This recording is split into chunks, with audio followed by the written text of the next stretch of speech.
As I said, today my topic is LPP, linear programming problem, और हम इसमें case based questions करेंगे, या आप जिसको बोल देते हैं केस स्टडी बेस्ड क्या करेंगे, क्वेश्चंस को सिंप्लीफाई करेंगे। ओके, आई थिंक आप सबको पता है बच्चे कि केस स्टडी बेस्ड क्वेश्चन में आपके पास जो फॉर्मेट रहता है वो किस तरह का रहता है। First of all he will give you a paragraph with some photographs and with some data, और उसके बाद वो आपसे क्या पूछेगा, इसमें क्वेश्चंस पूछेगा कि डिफरेंट टाइप ऑफ प्रोस्पेक्टिव्स में क्वेश्चंस कैसे बन सकते हैं। जानते हो ना सारे? चलिए, तो पहले हम क्वेश्चंस को रीड करते हैं। मैंने जानबूझ के पहले हम इस पैराग्राफ को रीड करते हैं और इससे रिलेटेड जो भी कंस्ट्रेंट्स और ऑब्जेक्टिव होते हैं उसको बनाते हैं। Let us start. आप भी मेरे साथ साथ इसको सॉल्व कीजिए। पहले हम इसको प्रिपेयर करेंगे, देन हम उस पे आएंगे क्वेश्चंस पे कि हमारे क्वेश्चंस किस तरह के बनेंगे या किस तरह के क्वेश्चन इसमें प्रिपेयर हो रहे हैं। Got it? चलिए, a train carry maximum 300 passengers. आप सारे ओपन है बच्चे, आप ट्राई करेंगे या मैं साथ साथ करूं, बताइए।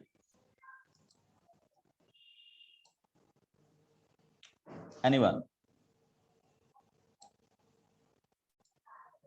सर पहले हम बना के देखते हैं। हाँ, साथ साथ बनाते जाइए, ठीक, क्योंकि ये क्वेश्चन ज्यादा डिफिकल्ट नहीं होंगे, इजी होते हैं। अगर आपने बेसिक एलपीपी किया है तो इसमें आपको कोई प्रॉब्लम आनी नहीं चाहिए as far as my concern. Okay, a train carry maximum 300 passenger, a profit of rupees 800 made on each executive class। एक चीज और देख लीजिएगा कि number of executive class ticket कितनी है, एक्स है, और इकोनॉमी क्लास टिकट्स कितनी है, वाई है। आप यही पे देख लीजिए कि आपके पास 800 एग्जीक्यूटिव पे मिल रहा है, तो इसका मतलब एग्जीक्यूटिव पे टोटल प्रॉफिट कितना हो जाएगा, 800 इंटू एक्स। इकोनॉमी क्लास में कितना मिल रहा है बच्चे, 200, तो इस पे टोटल प्रॉफिट कितना हो जाएगा, 200 एंड वाई। ओके, अब उसने क्या कहा, टोटल कितने पैसेंजर्स को कैरी ऑन किया जा सकता है, 300। तो आपने देखा होगा कि we can write it as x plus y less than और इक्वल टू 300। मतलब दोनों को मिला के हम कितने वहां पे पैसेंजर्स को कैरी कर सकते हैं, 300 पैसेंजर्स को कैरी कर सकते हैं। आगे चलते हैं। The IRCT reserve at least 40 ticket for executive class.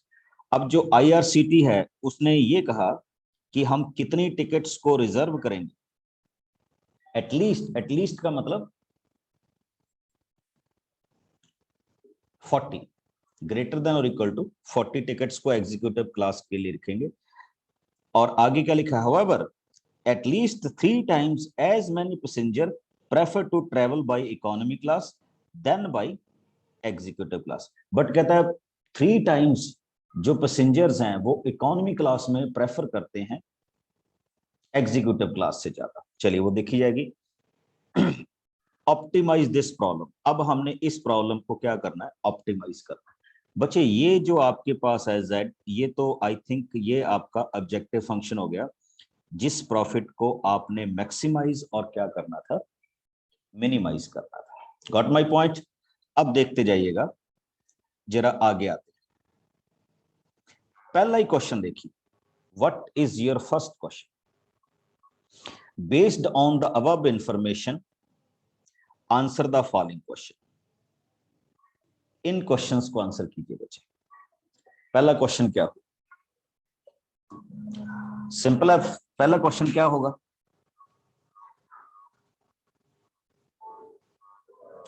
Objective function of LPP.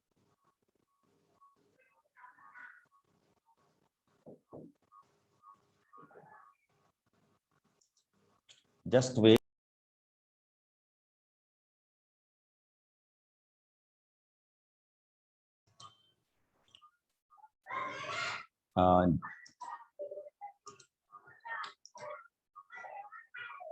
आपके पास आवाज आ रही है बच्चे मेरी? Yes sir. Yes sir. Just wait कीजिए, थोड़ी सी डिस्टरबेंस हो रही है लाइट की वजह से।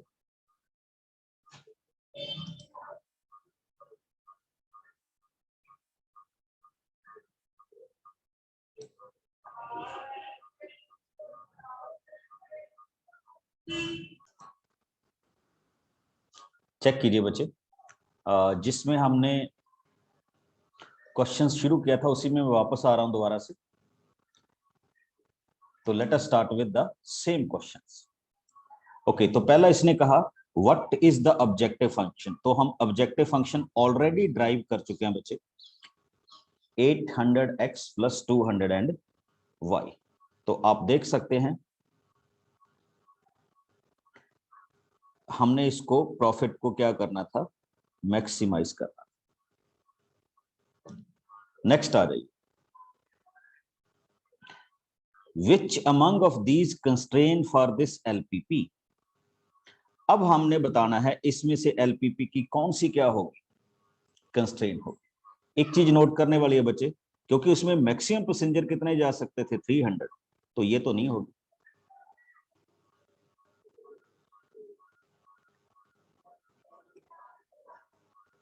ठीक, अब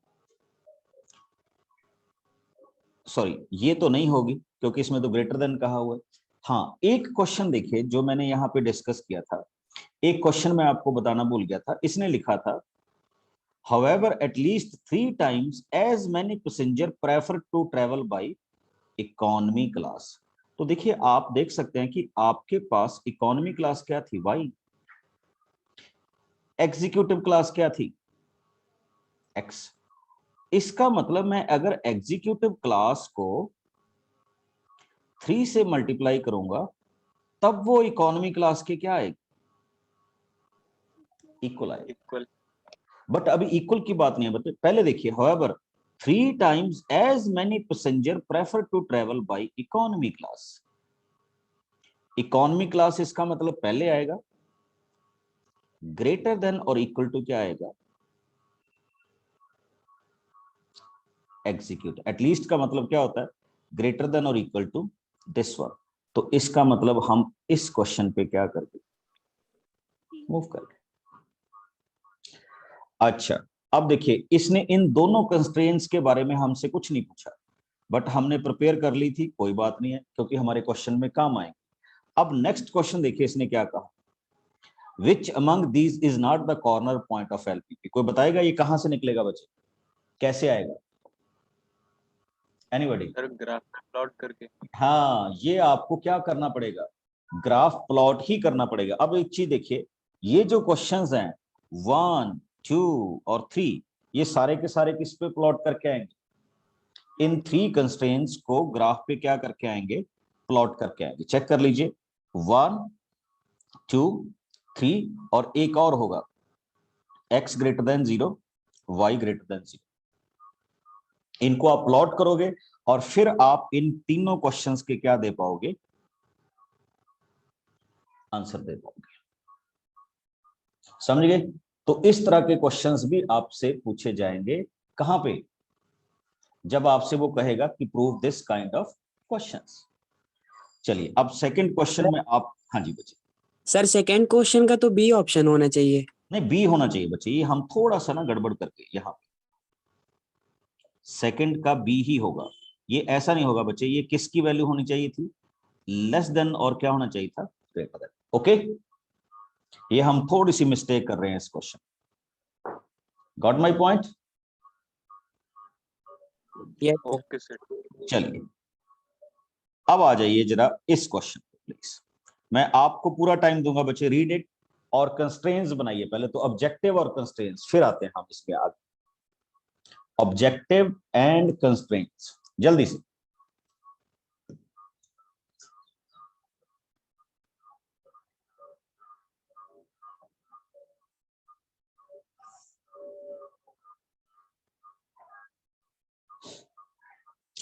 क्वेश्चंस वही हैं जो आपने देखे हुए।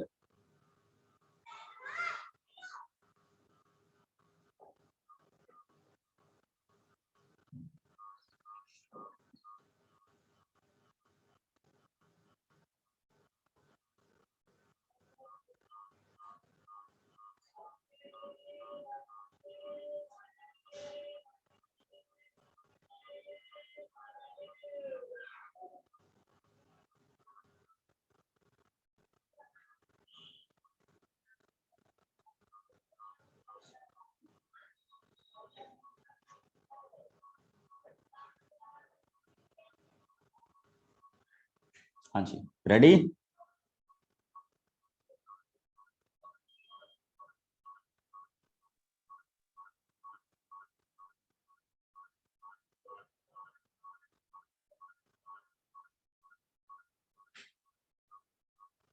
देखिए उसने क्या कहा, एक्स कौन सी मशीन्स हैं, इलेक्ट्रिक स्विंग मशीन्स है, और वाई कौन सी हैं, मैनुअली ऑपरेटेड क्या है, स्विंग मशीन्स है।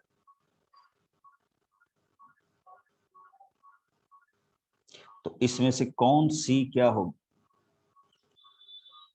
कंस्ट्रेंट फॉलो होगी।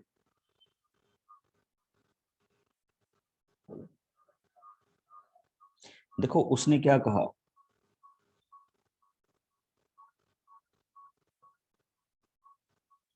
कि अगर वो एक भी मशीन खरीद लेता है, एक भी मशीन खरीदने का मतलब क्या होगा बच्चे, कि x प्लस वाई की वैल्यू ग्रेटर देन और क्या आएगी, 0 तो आएगी ही आएगी। Got it? तो इसमें से कौन सी वैल्यू आपके कंस्ट्रेंट में फिट बैठ रही है, सी। मैंने पूरा क्वेश्चन अभी नहीं रीड किया, इसी क्वेश्चन को मैनुअली बना लिया जो हमें अभी गिवन था। अब दूसरा ये क्वेश्चन क्या था, दूसरे क्वेश्चन पे मैं आऊंगा बच्चे। He said let the constraint in the given problem is represented by the following inequality, then which of the following point lies in the feasible region। बच्चे इसका बेस्ट सोल्यूशन क्या हो सकता है, आप बताइए। उसने आपको कंस्ट्रेंट्स भी दे दी, इसका बेस्ट सॉल्यूशंस आप कैसे करोगे कि हाँ मैं इसको ऐसे फाइंड आउट करूंगा। सेकंड क्वेश्चन, ग्राफ बनाकर। ग्राफ बना के बिल्कुल क्रिस्टल क्लियर हो जाएगा क्वेश्चन, क्योंकि उसने आपको कंस्ट्रेंट्स दे दी। देखिए इन चीजों को ना हम खुद बनाना सीखेंगे, दिस ओके। कैसे, देखिए उसने क्या कहा था कि वो कितने पैसे इन्वेस्ट करना चाहता है, 5760। उसके पास कितनी स्पेस है स्टोरेज करने की, 20 मशीन। तो आप देख सकते हैं कि x प्लस वाई की वैल्यू लेस देन और इक्वल टू क्या आएगी, 20 आएगी। फिर उसके बाद दूसरा देखिए उसने क्या लिखा था, उसको मैनुअली ऑपरेटेड मशीन कितने की पड़ रही है, 360 की, और दूसरी कितने की पड़ रही है, 240 की। तो इसलिए इसने 360 into x and 240 into y, और उसके पास टोटल इन्वेस्टमेंट कितनी थी, 5760। तो ये लेस देन और क्या हो गया, इक्वल। तो कंस्ट्रेंट तो उसकी ऑलमोस्ट क्या है, रेडी। एक अभी बाकी है उसका ऑब्जेक्टिव।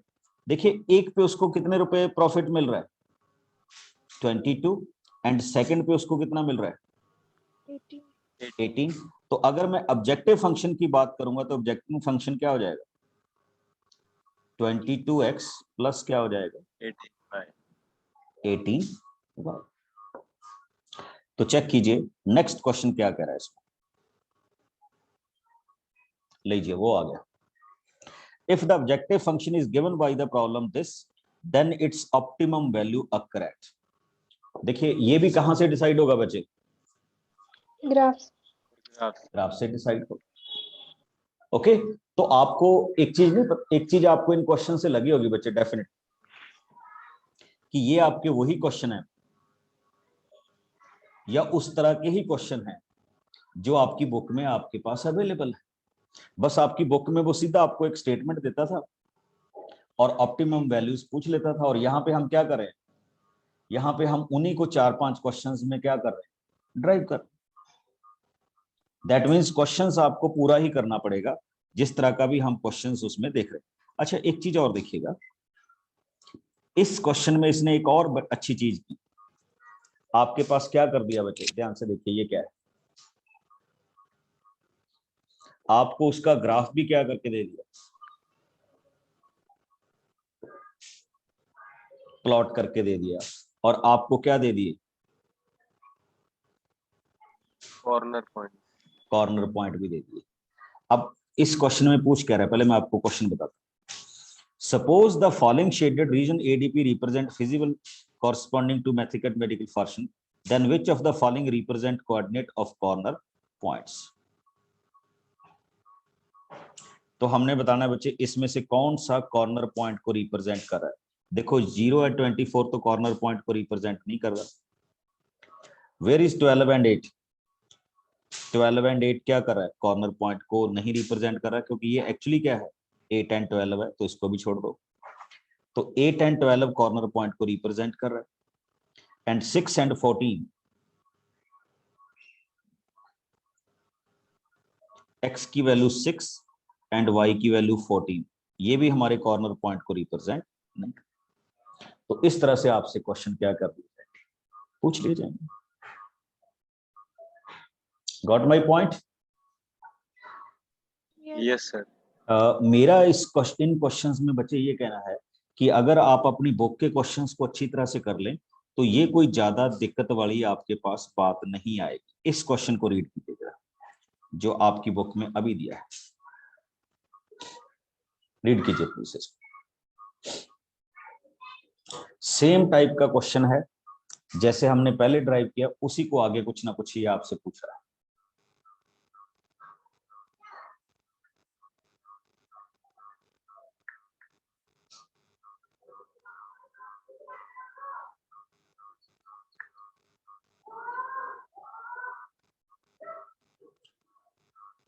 और इसमें कुछ लिखा भी हुआ है, आप देखिए क्या कह रहा है।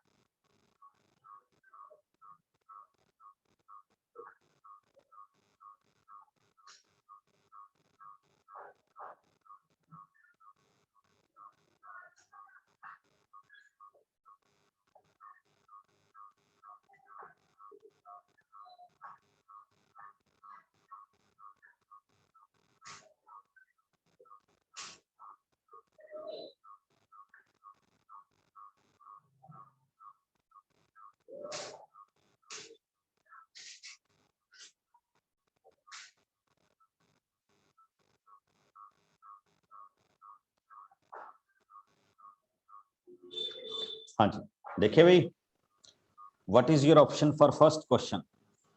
Option B. हाँ जी, anybody else? Yes sir, B. देखो बड़ी सिंपल सी बात इसने कही बच्चे, रिंग पे प्रॉफिट कितना हो रहा है? 300, और and the profit on chain is 190। अच्छा, इसने आगे दिखा भी है बच्चे, total number of rings x and total number of chain is y। तो डेफिनेटली कौन सा ऑब्जेक्टिव फंक्शन हो जाएगा? बी। 300x प्लस क्या हो जाएगा? 190y। किसी को कोई डाउट इस क्वेश्चन में? No sir. ओके, चलिए अब हम इसका देखते हैं सेकंड क्वेश्चन।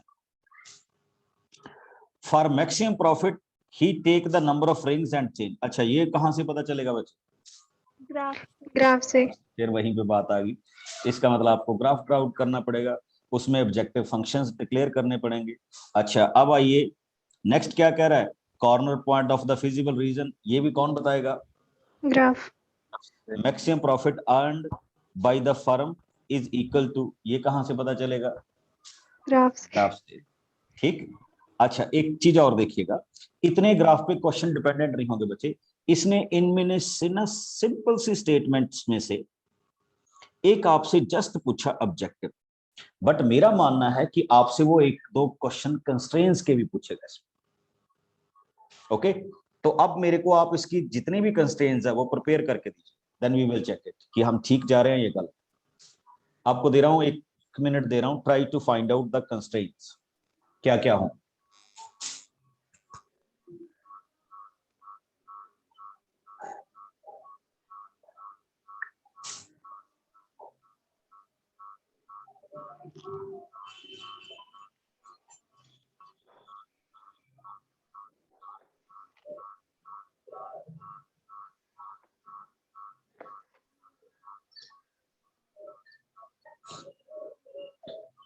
Anyone?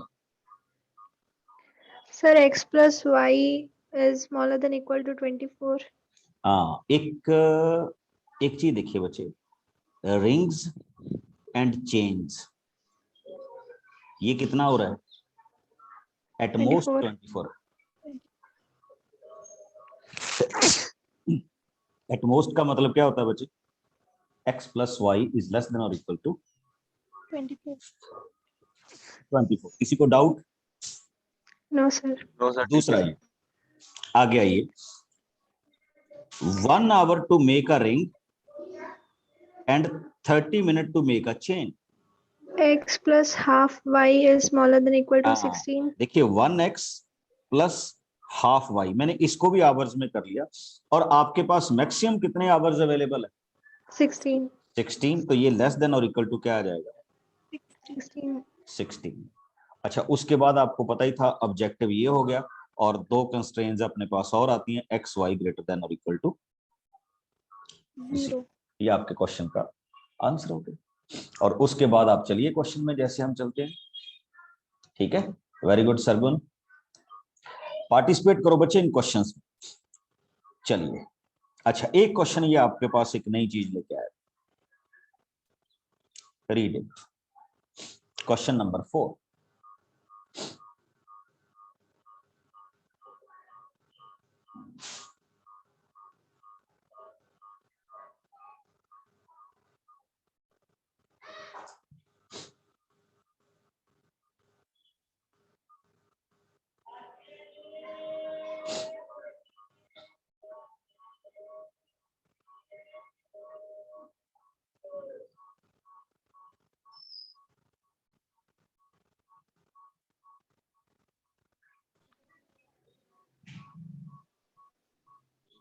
क्या कहेंगे भी इसके बारे में?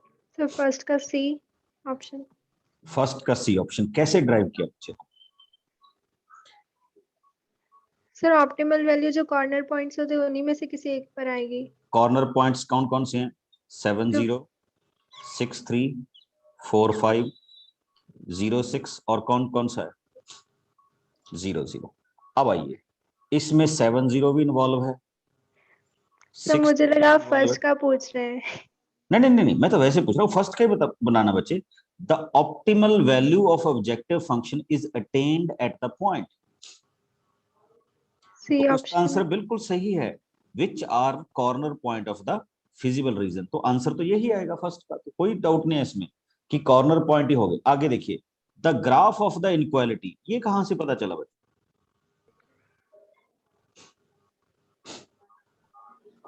सर प्लॉट करके देख लेंगे। Yes sir.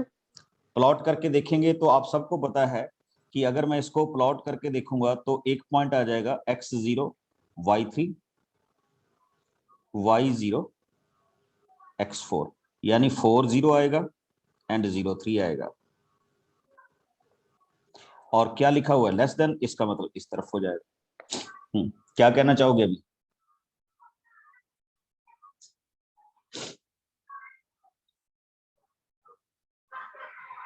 Sir option A. Yes sir, A option. Option A. Half plane that contains the origin.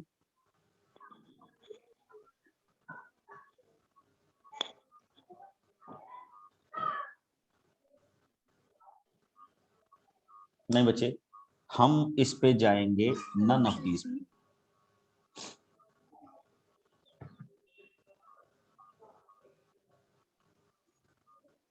क्योंकि हम यहाँ पे इसको हाफ प्लेन या हाफ प्लेन या हाफ प्लेन में ड्राइव नहीं कर सकते। समझ रहे मेरी बात? सर अगर बी ऑप्शन में हम लोग ओरिजिन इंक्लूड कर देते फिर बन जाता ना। half plane that neither contain origin nor contain the points. half plane that neither contains, नहीं बच्चे, हाफ प्लेन वाला कॉन्सेप्ट हम कहां डिफाइन कर पाएंगे इसमें? ओके, तो इस फॉर्मेशन को हम नन ऑफ दीज वाले क्राइटेरिया में ले जाए। ठीक, अब नेक्स्ट आ जाओ। नेक्स्ट में हम, ये क्वेश्चन इसीलिए थोड़ा सा मैंने कहा था अलग है, इसको जरा ध्यान से देखिए प्लीज।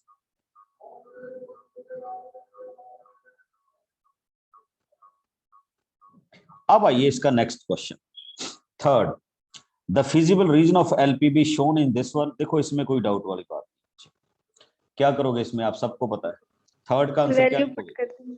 इसमें तो जस्ट क्या करनी है, हम वैल्यू पुट अप करनी है, और वैल्यू पुट अप करने के बाद आप बड़े आराम से देख सकते हो कि कहां पे मैक्सिमम वैल्यू आए।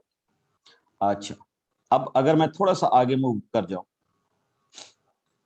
इस क्वेश्चन को क्या कहें? फोर्थ, आप बताइए मेरे को कि हम इसको ऐसे सॉल्व करें। सर दोनों के पॉइंट्स दे रखे हैं तो z की वैल्यू में पुट करके उन दोनों को इक्वेट कर देंगे और इक्वेशन आ इक्वेट जाएगी। कर दे, वेरी गुड। ये तो हमने कल जब हम लास्ट सेशन में हमने डिस्कस किया था बच्चे, तो आपने एक चीज नोट की, उसने कहा इस पे और इस पे दोनों पे क्या है, मैक्सिमम है। तो अगर मैं इसमें 15 15 पुट अप करूंगा तो it becomes 30p plus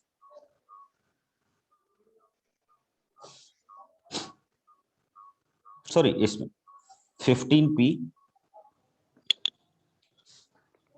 and 15q is equal to, दूसरे वाले केस में क्या है बच्चे, 0 प्लस 20q।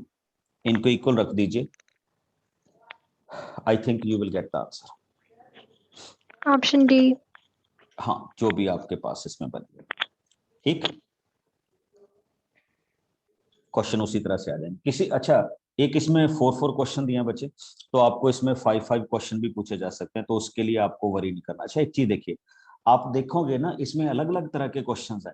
जब मैंने स्टार्टिंग की थी तो स्टार्टिंग में बच्चे मैंने क्या दिया था, ध्यान से देखो, एक स्टेटमेंट दी, हमने कंस्ट्रेंट्स बनाई पहले 2 क्वेश्चंस में।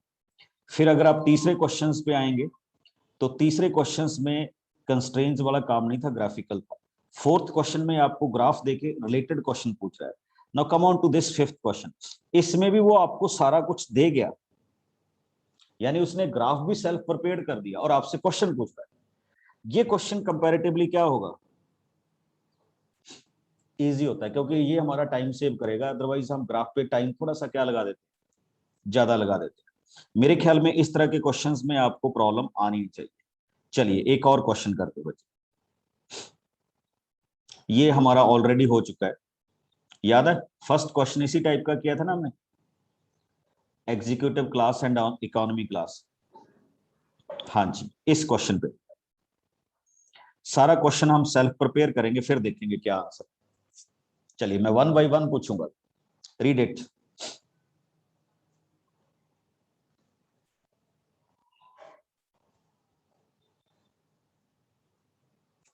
नहीं तो फिर बेकरी को फील कीजिए।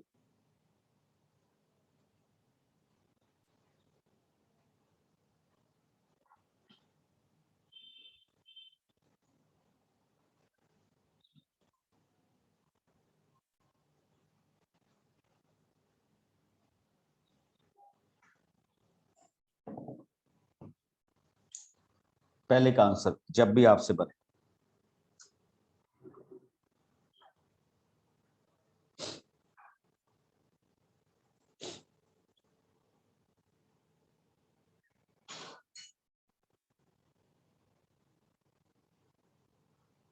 सिंपली अभी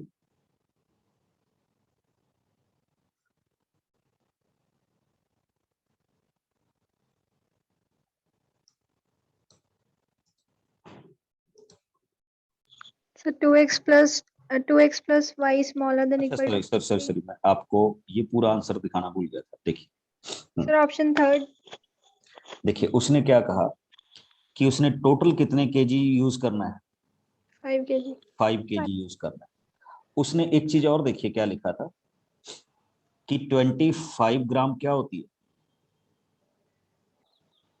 है, फैट। और आगे क्या लिखा था बच्चे, 100 ग्राम्स ऑफ क्या होती है,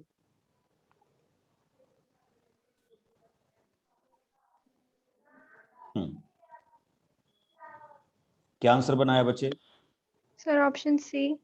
ऑप्शन सी। अच्छा कितने बच्चों का सी बन गया था, और सबको पता होना चाहिए ये मैंने कैसे लिख दिया सी, कोई और बताएगा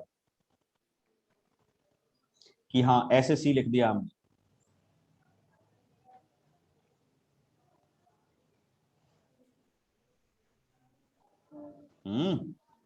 सर बताना जरा एक बार कैसे किया मतलब। हाँ हाँ बिल्कुल बिल्कुल, उसी पे तो आ रहे हैं। सर मैं बताऊं? Very good.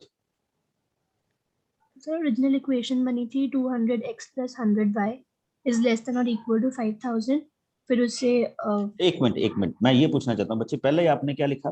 200 200x 200x plus 100y 200x plus 100y y is less than or equal to 5000. 5000 grams. ये कहाँ से आया 200? So यहाँ पे दिया हुआ है क्वेश्चन में, chocolate cake requires 200 gram of flour. आप एक चीज ध्यान से देखिएगा बच्चे, जो हम इस क्वेश्चन में लिखेंगे, चॉकलेट केक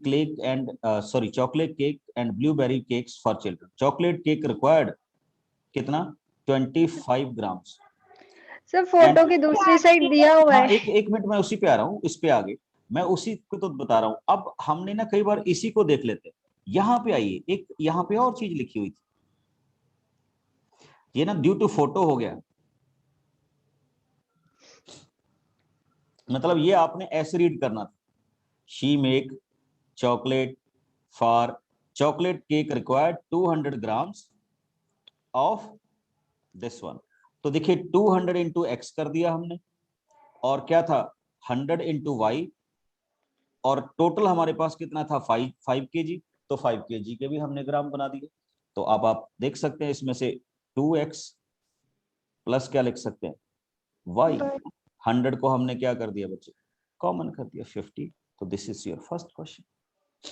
कोई डाउट? No sir. अच्छा चलिए दूसरा चलते हैं। कोई बात नहीं बच्चे, एग्जाम में ऐसी कंफ्यूजन नहीं होगी। हाँ जी, दूसरा ही। अब वो कितने केजी फैट यूज कर रही है? 1 केजी। अब आप दोनों केसेस में फैट की क्वांटिटी लीजिए, देखिए कितनी कितनी है, ध्यान से देखिए। एक में है 25 ग्राम और दूसरे में कितनी है 50 ग्राम। 50 ग्राम। और इसका मतलब हम इसको क्या लिखेंगे, 20 into x, sorry 25 into x and 50 into y is less than और equal to 1000।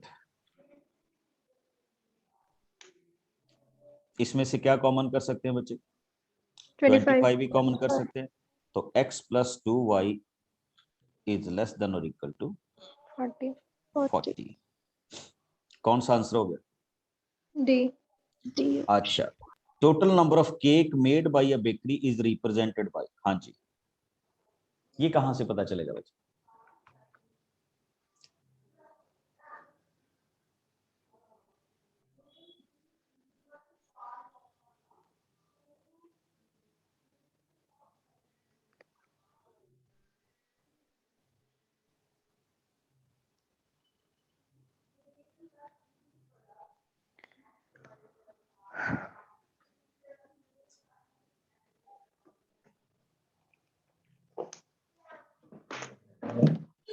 If total number of cake made by bakery is represented by Z, then Z is equal to, ये बच्चे क्वेश्चन में मेरे को लगता है कुछ miss हो गया ना।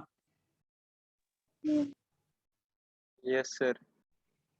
यहाँ पे कुछ ना डायग्राम की वजह से यहाँ से कुछ क्या हो गया, मिस हो गया।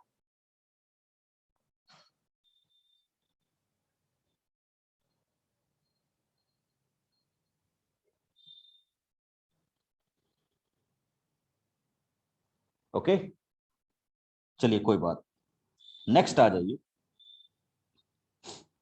Maximum number of total cake which can be made by bakery assuming that there is no shortage of ingredient. देखो बच्चे ये तो हमें कैसे पता चलेगा कि जब हम ऑब्जेक्टिव बना लेंगे, ऑब्जेक्टिव के बाद हम क्या कर लेंगे,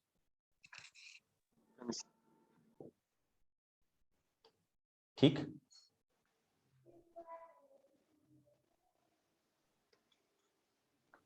उसको मैक्सिमाइज या क्या करेंगे, मिनिमाइज करें, तब हमारे पास क्या होगा पता चले।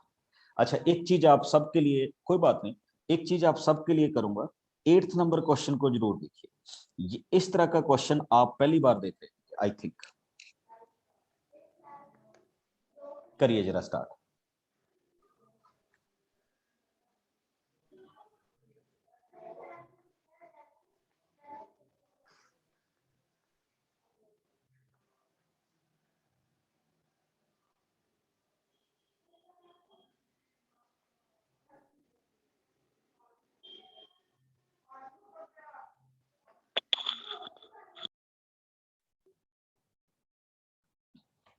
क्योंकि रूटीन में ये क्वेश्चन हमारे उसमें नहीं है।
हाँ जी,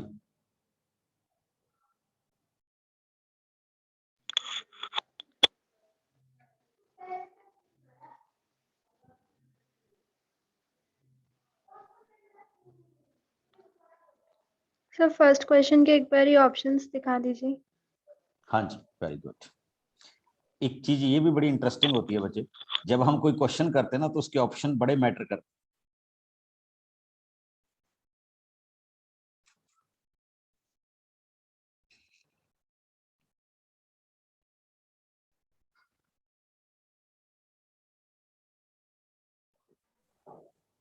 सर इसका थर्ड है। So fourth option. Yes, the third. Yes sir fourth option. Fourth option, कोई कह रहा है थर्ड ऑप्शन, देखते हैं।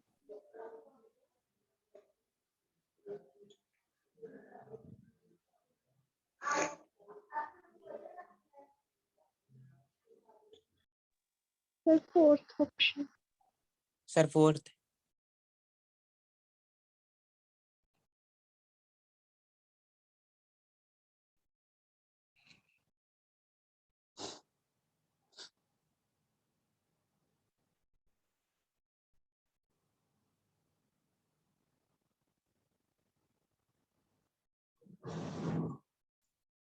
देखिए उसने क्या कहा बच्चे,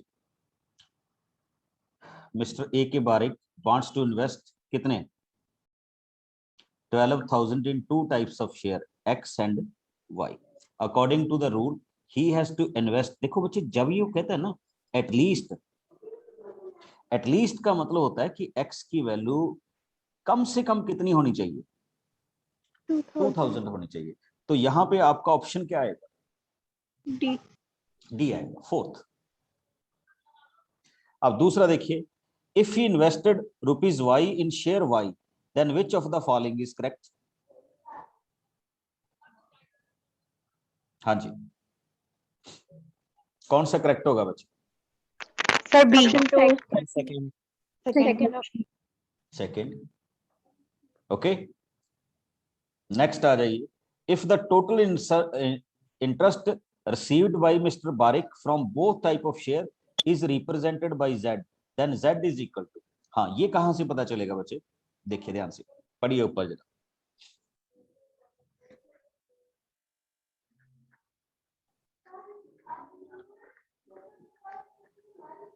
इनमें से कौन सा आंसर आएगा?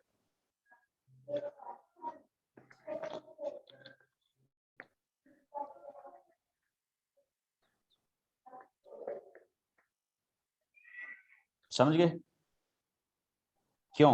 क्योंकि पहले वाले पे कितना परसेंट इंटरेस्ट आ रहा है, 8%, और दूसरे वाले पे कितना आ रहा है, 10%। 10%। इसको हम Z मान लें तो ये हमारे पास क्या आ रहा है, this one. Got it? Yes sir. और Okay. उसके बाद वाले क्वेश्चन तो आपके पास फिर आपको पता ही है, उसी फॉर्मेट में क्या हो जाएगा, बन जाएगा।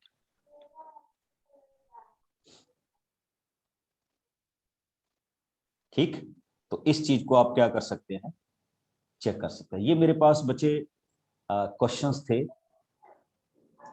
जो मैंने आपके साथ